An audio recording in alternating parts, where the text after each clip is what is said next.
Hi, welcome to my YouTube channel. So today I've come up with tracheoesophageal fistula. This is a short series. So I thought I would take with deaf. So tracheoesophageal fistula. First and foremost thing we need to learn about the types of tracheoesophageal fistula. Okay, so we have got different types. In the first, we can see that the esophagus is atretic.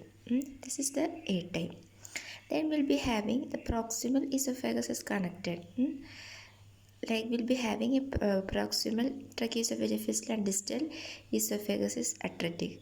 In the third type, the proximal esophagus is atretic and the distal there is tracheoesophageal fistula. In the fourth one, there is no atresia, there is both connected. Okay, and then we'll be having an H type without atresia. So important thing is about the commonest variety. The commonest variety, if you are looking, the commonest is this. C is more common, then A, then H, then B and D. And one thing is that these tracheoesophageal fistula are associated with a different syndrome, like it is associated with Down syndrome. But you should be careful that Down syndrome is not most commonly associated with deaf. Deaf can have Down syndrome children. Okay. And if you're looking at the Down syndrome, most common genetic pathology of Down is dual atresia followed by Hirschsprung. That is important. Okay. Then deaf is associated with Down. So that too we understood. Now it is also associated with Char syndrome. And these children, since they are not unable to swallow the saliva, they'll be having polyhydramnios, and it is also associated with vectoral deficiencies, vectoral problems like vertebral, anorectal, cardiac problem, tracheoesophageal fistula. They will be having radial problem.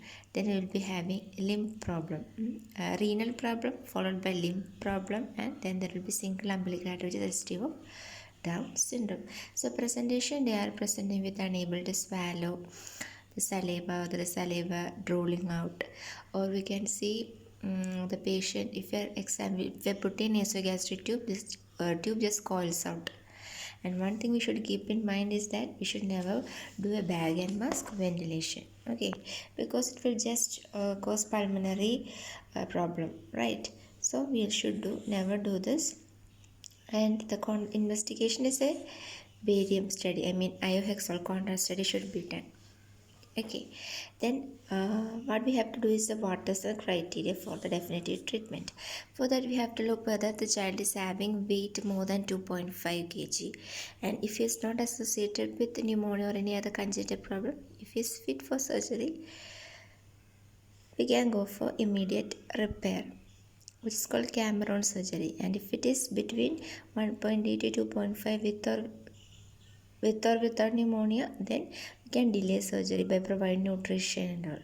And if is so ill such that the weight is less than 1.8, then we need to do a feeding gastrostomy. I think this is enough for tracheoesophageal fistula. Thank you.